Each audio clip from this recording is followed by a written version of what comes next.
An introduction to time zones. Have you ever missed an important video call with family back home? Maybe you were off by just an hour, but it made all the difference. Or maybe you've shown up for a tour on your vacation, only to find out you were an hour early, or worse, an hour late. These little mishaps can be frustrating. If so, you've had a classic encounter with time zones. They can be tricky to navigate, but they're essential for keeping our world in sync. Time isn't just about looking at your watch. It's a shifting thing that changes as you travel from one place to another. It's like a dance that the whole world participates in. It's a funny concept, really, that noon in your city isn't noon everywhere else. This difference is what makes time zones so fascinating. This simple fact is the reason time zones exist, trying to bring some order to our spinning planet. Without them, coordinating global activities would be a nightmare. So, what exactly are time zones? They're like slices of the Earth, each with its own local time. Imagine the Earth is a giant orange. Now, imagine someone drew 24 lines from the top of the orange to the bottom, dividing it into neat slices. Each of these slices represents a different time zone. These divisions help us keep track of time as the Earth rotates. Because the Earth is always spinning, the sun shines on different parts of it at different times. This constant motion is what creates the need for time zones. When it's bright daylight where you are, it's dark night on the other side of the world. This contrast is a direct result of our planet's rotation. Time zones are our way of making sure that local time generally matches up with the position of the sun. They help us maintain a sense of order in our daily lives. So, midday is roughly when the sun is highest in the sky, no matter where you are. This alignment helps us organize our schedules and activities. It sounds simple, but it gets complicated fast. The world is a big place with many regions and countries. These time zone lines aren't always perfectly straight like on our orange. They have to account for political boundaries and geographical features. They curve around countries, jump over islands, and sometimes split regions in very odd ways. This complexity can make time zones a bit of a puzzle. Understanding time zones is super important, especially if you love to travel. It helps you stay on schedule and avoid those frustrating mishaps. So next time you plan a trip or schedule a call, remember the dance of time zones. It's a small detail that makes a big difference in our interconnected world. Long before we had smartphones or even wristwatches, how did people know what time it was? Well, they looked up. The sun was the original clock. When the sun was directly overhead, that was noon. Simple, right? Each town, each little village had its own local time. This time was based purely on the sun's position in their specific sky. So if you traveled just a few miles east or west, the local time would be slightly different. For everyday life back then, it wasn't a huge problem. People didn't travel very fast or very far usually, but can you imagine trying to run a modern business like that? It would be total chaos. Then came the trains. The 19th century brought about the railway revolution. Suddenly people could travel much faster and over much longer distances than ever before.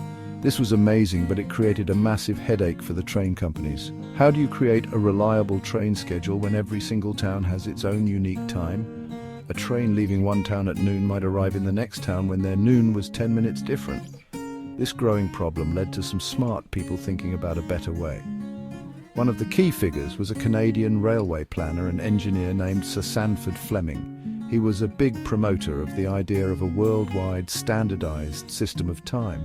He proposed dividing the world into 24 standard time zones. His ideas, along with others, were discussed at the International Meridian Conference in Washington, D.C. in 1884.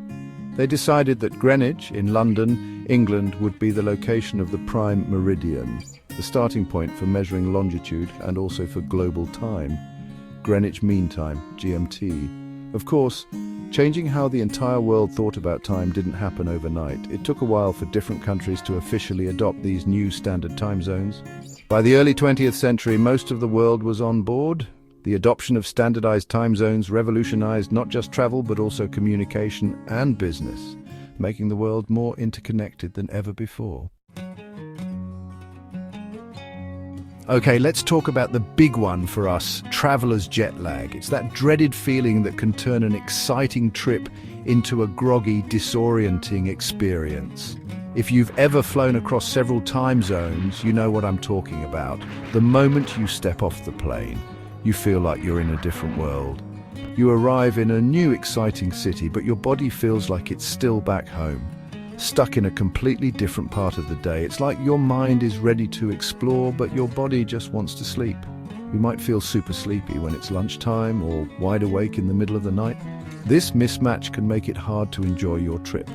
This happens because your internal body clock, your circadian rhythm, is out of sync with the new local time. Your body is still operating on your home time zone. It's like your brain's alarm clock hasn't updated yet. It can be frustrating, but understanding why it happens can help you manage it better.